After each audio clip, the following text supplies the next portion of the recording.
السلام علیکم ورحمۃ اللہ وبرکاتہ۔ صفحہ نمبر 118 ہے، حدیث نمبر 77 کو انشاءاللہ آج پڑھیں گے۔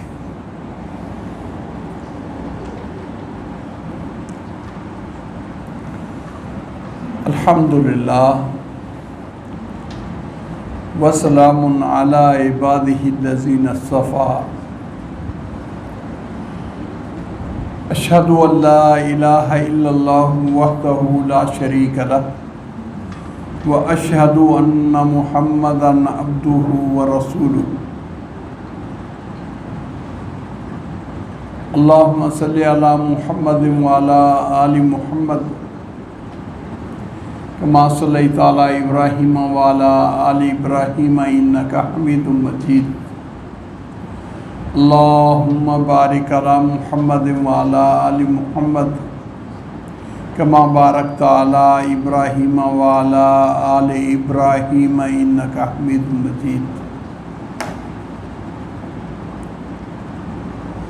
باب الرحلۃ فی المسألۃ النازلۃ و تعلیم اہلہ۔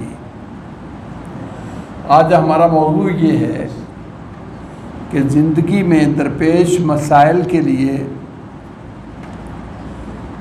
علم حاصل کرنے کے لیے اگر مشقت اور سفر کرنا پڑے تو تب بھی آدمی کو رہنمائی لینے کے لیے سفر کرنا چاہیے۔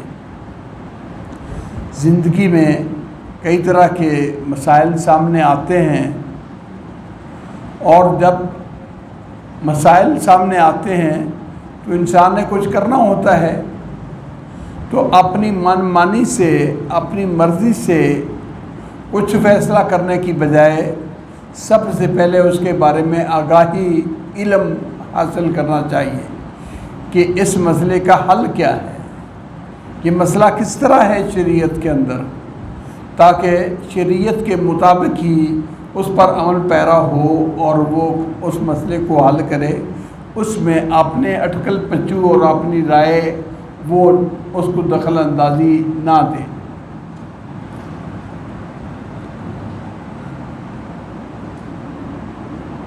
ان عقبہ بن الحارث رضی اللہ عنہ انہ تزوج ابنۃ لابی اہاب بن عزیر فأتته امرأة فقالت انی ارضعت عقبة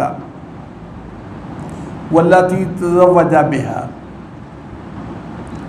فقال له عقبة ما أعلم أنك أرضعتنيه ولا أخبرتني،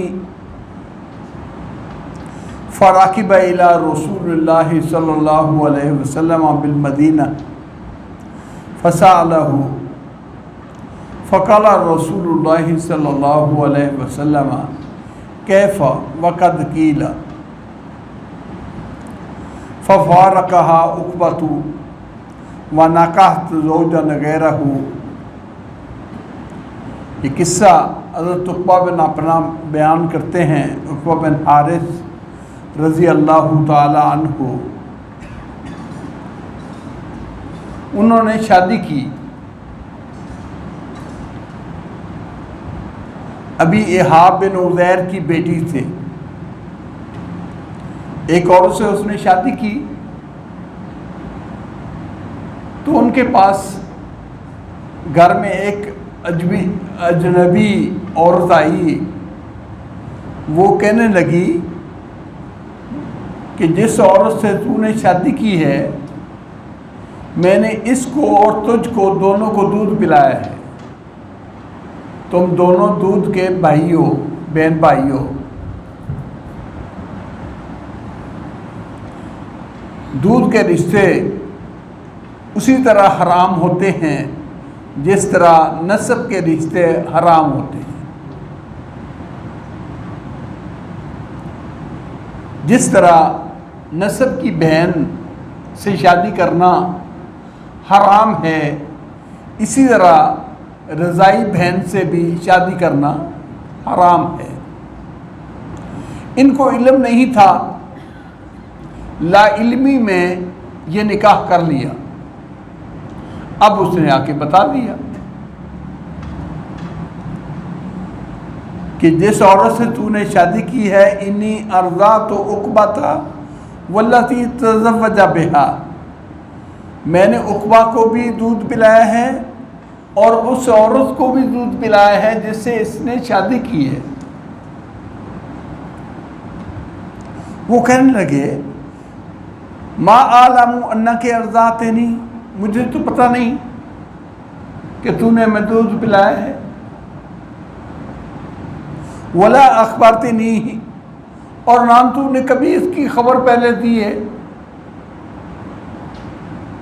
کہ تو نے مجھے دودھ پلایا ہے یا خبر دی ہے، مجھے تو کچھ پتہ نہیں، تو نے کبھی بتایا نہیں۔ ظاہر یہ کہ اس کی بات عقبہ نے رد کر دی، لیکن تحقیق کے لیے وہاں سے رسول اللہ صلی اللہ علیہ وسلم کی طرف سفر کر کے آئے۔ فراکب الی رسول اللہ صلی اللہ علیہ وسلم بالمدینہ، سفر کر کے سوار ہو گئے سواری پر مدینہ منورہ رسول اللہ صلی اللہ علیہ وسلم کے پاس آئے کہ آپ سے پوچھا جائے کہ ہم نے تو شادی کی ہے، ایک اجنبی عورت جائز سمجھتے ہوئے ایک عورت یہ دعویٰ کرتی ہے، کبھی اس نے اس سے پہلے ذکر بھی نہیں کیا تھا، ہمیں علم بھی نہیں ہے کہ یہ ہماری ماں ہے، اس نے دودھ پلایا ہے کبھی؟ آپ صلی اللہ علیہ وسلم سے آ کے مسئلہ پوچھا، آپ نے جواب دیا کیفا وقد کیلا، اب تم دونوں کیسے اکٹھے رہ سکتے ہو جبکہ یہ بات کہہ دی گئی ہے کہ میں نے دودھ پلایا ہے؟ جب آپ کے بارے میں یہ کہہ دیا گیا ہے کہ تم کو اور تمہاری بیوی کو میں نے دودھ پلایا ہے، اس دعوے کے بعد کیسے تمہارا اکٹھا رہنا اور تمہارا نکاح جاری رکھنا درست ہے؟ ففارقھا عقبہ، عقبہ نے اس عورت سے جدائی اختیار کر لی، اسے علیحدہ ہو گیا، نکاح توڑ دیا۔ پھر اس کے بعد منکحت زوجن غیرہ، اور بیوی سے نکاح کر لیا۔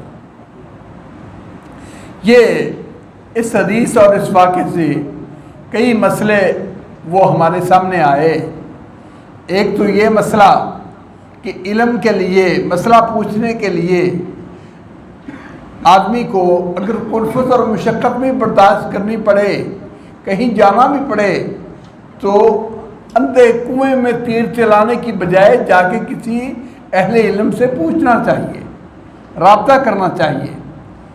حضرت عقبہ کی زندگی کا ایک واقعہ ہے کہ ایک ایسا نکاح کے بارے میں شک پیدا ہو گیا، اب اسی طرح ٹمک ٹولیاں نہیں ماری، مندی نہیں کی، اس مسئلے کو معلوم کرنے کے لیے باقاعدہ سفر کر کے رسول اللہ صلی اللہ علیہ وسلم کے پاس آئے، جہاں ان کا پڑاؤ تھا، اپنے آبادی سے، اپنے دیہات سے رسول اللہ صلی اللہ علیہ وسلم کے پاس آ کے مسئلہ پوچھا۔ آدمی کو ہمیشہ ایسا ہی ہونا چاہیے، دین کے بارے میں بہت محتاط ہونا چاہیے۔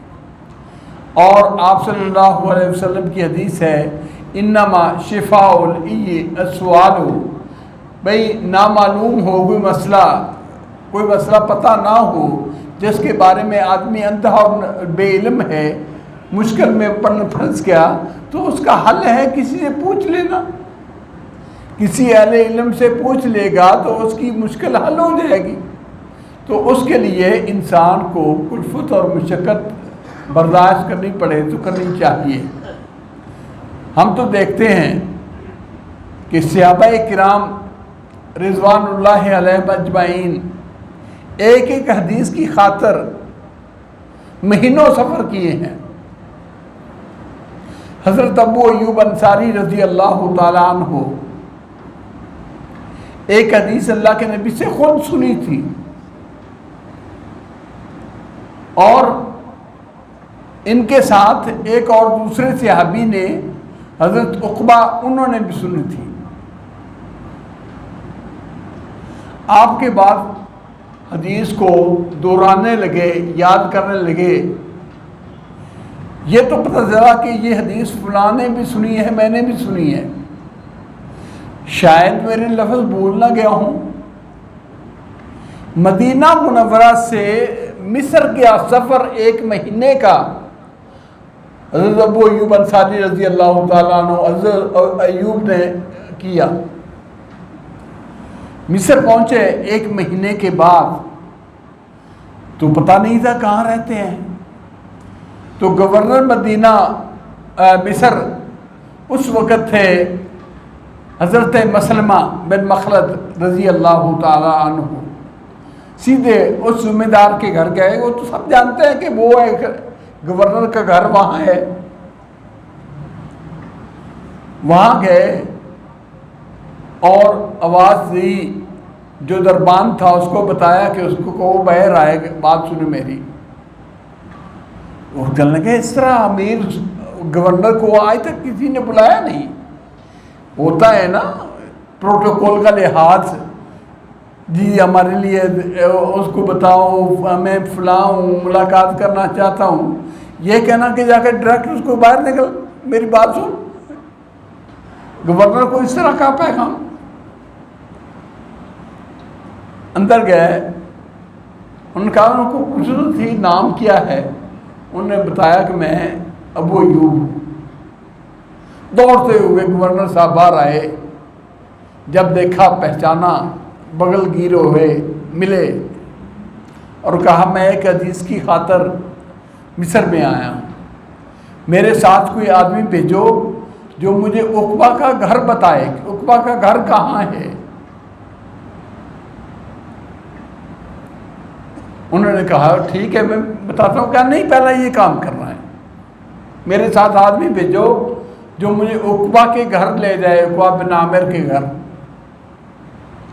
عقبہ بن عامر کے گھر پہنچے, آواز دی, خادم کو بتایا, ان کے دربان کو گھر میں جو بچہ تھا یہ بڑا, اس کو کہا کہ ذرا باہر تشریف لاؤ. وہ آئے, ملے, کہنے لگے یار یہ حدیث میں اور تو نے اللہ کے نبی سے اکٹھی سنی تھی, اور مجھے اندیشہ تھا کہیں میں دوبارہ اس حدیث کو سنے بغیر موت نہ آ جائے, مر نہ جاؤں, یا آپ وفات نہ پا جائیں, کہ میں اس حدیث کا آپ سے مذاکرہ اور تصدیق نہ کر سکوں. اس اندیشے میں مصر میں آیا ہوں. آپ نے مسلمان کے اوپر پردہ داری کی ایک حدیث اللہ کے نبی سے سنی ہے, کس طرح سنی ہے؟ انہوں نے حدیث سنائی کہ اللہ کے نبی صلی اللہ علیہ وسلم کا فرمان ہے, میں نے اس طرح سنا, من ستر مومنا سترہ اللہ یوم القیامہ. جو کسی مومن آدمی کی پردہ پوشی کرتا ہے, اس کی کوتاہی دیکھ کر بھی اس کے اوپر اس کا عیب اچھالتا نہیں, بلکہ اس کو چھپاتا ہے لوگوں سے, پردہ داری رکھتا ہے, اللہ قیامت کے دن اس کے پردے رکھے گا, اس کے عیبوں پر پردے ڈال دے گا. اللہ اکبر. کہنے لگے ہاں حدیث اسی طرح میں بھی اللہ کے نبی صلی اللہ علیہ وسلم سے سنی تھی, لیکن میں اور آپ نے یہ حدیث سنی, مجھے اب دوبارہ میں اس حدیث کو ریوائز کرنا چاہتا, یاد کرنا تھا, یاد نہیں کرنا تھا کہ اس حدیث میں مجھ سے کوئی غلطی تو نہیں ہوگی, میرے سننے میں, میرے یاد کرنے میں کوئی نقص تو نہیں ہے. حدیث وہاں سے سنی اور وہاں سے ابو ایوب واپس مدینہ کی طرف چل پڑے. ایک حدیث. وہ بھی کہتے رہے کہ حضرت آپ آئے ہیں, مہمانی تو کھائیں, کھانا کھائیں, رکیں, بیٹھیں. گورنر صاحب کو بھی علم تھا کہ صحابی رسول ابو ایوب انصاری ہمارے پاس آئے ہیں. وہ بھی مہمانی کے لیے انہوں نے اپنا خادم بھیجا. ابو ایوب انصاری روانہ ہو گئے مصر سے واپسی مدینہ منورہ جانے کے لیے. ایک حدیث سن لی, جس مقصد کے لیے سفر کیا تھا, جس غرض کے لیے سفر کیا تھا, وہ غرض پوری ہوگی, جانے لگے. حتیٰ کہ مصر کے رستے میں گورنر کا خادم پہنچا تو عرض کی حضرت اپنی مہمانی تو کھائیں، اپنی مہمانی تو لیں، اس طرح واپس نہ جائے۔ مصر کے رستے میں روکا، ایک واقعہ نہیں، متعدد واقعات ملتے ہیں۔ حضرت جابر بن عبداللہ رضی اللہ تعالیٰ عنہ سفر کر کے ملک شام گئے، مدینے سے ملک شام۔ حضرت عبداللہ بن انیس رضی اللہ تعالیٰ عنہ انصاری وہاں سفر کر گئے تھے، تو پتہ چلا کہ ان کے پاس اللہ کے نبی کی ایک حدیث ہے۔ وہ حدیث سننے کے لیے مدینہ منورہ سے 1 مہینے کا سفر، اور آج کل کے سفروں کی سہولت اور اس زمانے کے اسفار، وہ زمین آسمان کا فرق۔ وہاں پہنچے، عبداللہ بن انیس رضی اللہ تعالیٰ عنہ سے حدیث سنی کہ مجھے پتہ چلا ہے کہ ایک حدیث آپ نے اللہ کے نبی صلی اللہ علیہ وسلم سے یہ مظالم کے بارے میں سنی ہے کہ کسی نے کسی کے اوپر ظلم کیا ہو تو ان کا کیا انجام ہوگا۔ وہ حدیث سننے کے لیے میں مدینے سے آپ کے پاس آیا ہوں، تاکہ براہ راست مجھے وہ آدمی حدیث سنائے جس نے اللہ کے نبی صلی اللہ علیہ وسلم سے براہ راست حدیث سنی تھی۔ حضرت عبداللہ بن انیس رضی اللہ تعالیٰ عنہ نے وہ حدیث سنائی تو جابر بن عبداللہ رضی اللہ تعالیٰ عنہ وہاں سے واپس آ گئے۔ تو ایک ایک حدیث سننے کے لیے آدمی اتنی دور تک جاتا ہے۔ اپنے آپ اپنی عملی زندگی میں آدمی کو کوئی مسئلہ درپیش ہو تو اس کے بارے میں توجہ نہ کرے، پرواہ نہ کرے، چلو جیسے ہوتا ہے کرتے پھرے۔ ایک بات تو یہ کہ علم سیکھنے کے لیے، مسئلے کا علم حاصل کرنے کے لیے الفت اور مشقت بھی اٹھانی پڑے تو کچھ مشکل نہیں، اٹھانا چاہیے۔ اور آدمی کو بھی کوئی یعنی اچھے منصب اور یا فائدے کی چیز الفت اور مشقت کے بغیر حاصل نہیں کر سکتا۔ دوسری بات، رضاعت کا مسئلہ۔ یحرم من الرضاعت ما یحرم من النسب، نبی صلی اللہ علیہ وسلم نے فرمایا جس طرح حرمت وہ نسب سے ثابت ہوتی ہے، اسی طرح حرمت دودھ سے بھی ثابت ہوتی ہے۔ بے نہیں، دودھ کی ماں، دودھ کی بہن، یہ سارے رشتے اسی طرح بن جائیں گے جس طرح سکے رشتے ہوتے ہیں۔ ان کے درمیان رشتہ ناتا نکاح کرنا وہ جائز نہیں، وہ شرعاً منع ہے۔ جس طرح اللہ نے بینیں حرام کی، اسی طرح اللہ تعالیٰ نے رضاعت کے رشتے بھی حرام کیے۔ وَأَخَوَاتُكُم مِّنَ الرَّضَاعَةِ، عرب کے اندر رضاعت کا دور بڑا مشہور تھا، حتیٰ کہ رسول اکرم صلی اللہ علیہ وسلم نے بھی بچپن میں جناب حلیمہ رضی اللہ تعالیٰ عنہ کا دودھ پیا۔ ان کے وہ رضاعی رشتے، ایک موقع پر حضرت علی رضی اللہ تعالیٰ عنہ فرمانے لگے یا بنو عبد المطلب کے کہنے لگے، آپ جتنے بھی شادیاں کی ہیں، آپ نے شادیاں قریش میں کی ہیں، بنو ہاشم کے اندر کوئی نکاح نہیں کیا، ہاشمی کسی عورت سے شادی نہیں کی، تو آپ ہمارے اس خاندان میں شادی کیوں نہیں کرتے؟ تو آپ نے فرمایا کوئی ہے رشتہ تمہارے پاس؟ جیسے تنوع طوا سے آدمی پوچھتا ہے کوئی رشتہ ہے؟ تو ہاں یا رسول اللہ ہے، درہ ہے، ایک لڑکی کا نام لیا۔ آپ نے فرمایا وہ درہ جس کا تم شادی کے لیے مجھے کہہ رہے ہو کہ درہ سے شادی کر لو، وہ ابنۃ اخی من الرضاعۃ، وہ میرے بھائی رضائی کی بیٹی ہے، سیدنا حمزہ رضی اللہ تعالیٰ عنہ کی بیٹی ہے، اور سیدنا حمزہ رضی اللہ تعالیٰ عنہ اور مجھے سویبہ نے دودھ کا ٹھپلایا ہے، ہمیں دودھ پلایا ہے، حمزہ کو بھی اور مجھے بھی، وہ تو میرے رضائی بھائی کی بیٹی ہے اور میری بھتیجی ہے، اس لیے وہ تو میرے لیے حلال نہیں۔ اللہ اکبر۔ آپ صلی اللہ علیہ وسلم نے رضاعت کی ممانعت واضح کر دی کہ رضاعت کے رشتے بھی اسی طرح حرام ہیں جس طرح نسب کے رشتے حرام ہوتے ہیں۔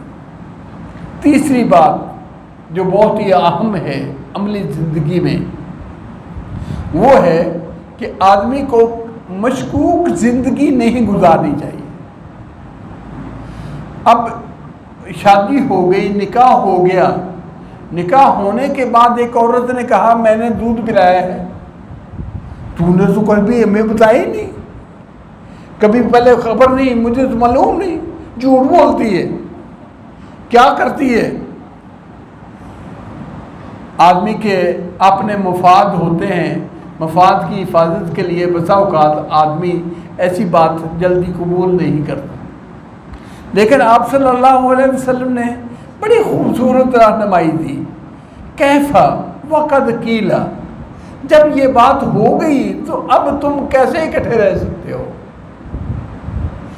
جب یہ شک پڑ گیا، جب یہ شبہات آ گئے کہ تم دونوں کو اس نے دودھ پلایا ہے، سچی ہے یہ جھوٹی، یہ تحقیق کا معاملہ ابھی بھی بعد میں، یہ معاملہ چھوڑو، ایک عورت نے یہ دعویٰ کر دیا ہے کہ میں نے تم دونوں کو دودھ پلایا ہے، تم بہن بھائی ہو، تو اب اس کہنے کے بعد، اس قول کے بعد نکاح جاری کیسے رکھا جا سکتا ہے؟ نکاح کے بارے میں، علت حرمت کے معاملے میں انسان کو محتاط ہونا چاہیے، اور حرمت میں شک بھی پڑ جائے حرمت کا تو اس سے الگ ہو جائے، اس سے الگ ہو جائے۔ ہم نے پیچھے حدیث پڑھی ہے، کچھ چیزیں واضح طور پر حلال ہوتی ہیں، کچھ چیزیں واضح طور پر حرام ہوتی ہیں، ان کے درمیان کچھ ایسی چیزیں ہوتی ہیں جو شبہ والی ہوتی ہیں، مشتبہات ہوتی ہیں، پتہ نہیں یہ اس کا حکم کیا ہے۔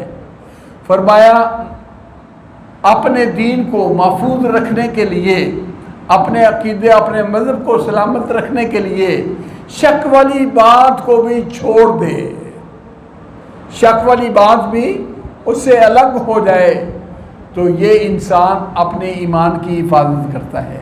استبرا لدینہ و عرضہ، اپنی عزت محفوظ کرتا ہے، اپنا دین محفوظ کرتا ہے۔ تو آدمی کو جہاں یہ ایسے شبے پڑ جائیں، اس شبے والی جگہ پر ہرگز اقدام نہیں کرنا چاہیے۔ عام طور پر یہ ہوتا ہے کہ رشتہ کرنے لگے تو پھر مسئلہ پوچھتے ہیں کہ جی فلاں کی دادی نے دودھ پلایا تھا، کیونکہ ہمارے یہاں رواج نہیں ہے، ہمارے یہاں دودھ کا اس طرح رواج نہیں ہے۔ 20-18 سال گزرنے کے بعد مسئلہ یاد آتا ہے تو پتہ نہیں اس کی کیفیت کیا ہے، دودھ کس طرح پلایا اور کتنا پلایا، پیا یا نہیں پیا، یہ ساری چیزیں جب شک پڑ جائے تو انسان کو ان سے الگ ہو جانا چاہیے۔ کیفا وقد قیلا، اب وہ نکاح کیسے قائم رکھا جا سکتا ہے جب کہ یہ کہہ دیا گیا کہ تم دونوں بہن بھائی ہو، دودھ کے بہن بھائی ہو، تو اس لیے اس صحابی نے اپنی بیوی کو چھوڑ دیا۔ یاد رکھو یہاں طلاق کا ذکر نہیں، اس لیے کہ طلاق ہوتی ہے نکاح صحیح کے بعد، بہن سے نکاح ہے ہی نہیں۔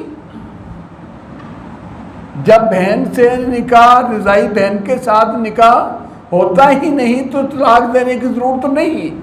وہیں سے ففارقہا، صحابی نے اس عورت کو چھوڑ دیا، تعلق منقطع کر لیے، اپنا ازدواجی رشتہ اس سے الگ کر لیا اور عورت سے نکاح کر لیا۔ تو ایسا ہی کرنا چاہیے، انسان کو اپنے دین کے بارے میں غیرت مند اور بہت حساس ہونا چاہیے۔ جس کسی چیز میں شک کی بات پڑ جائے تو اپنے آپ کو اس سے جدا کر لے۔ اللہ ہمیں توفیق عطا فرمائے۔ وآخر دعوانا ان الحمد للہ رب العالمین۔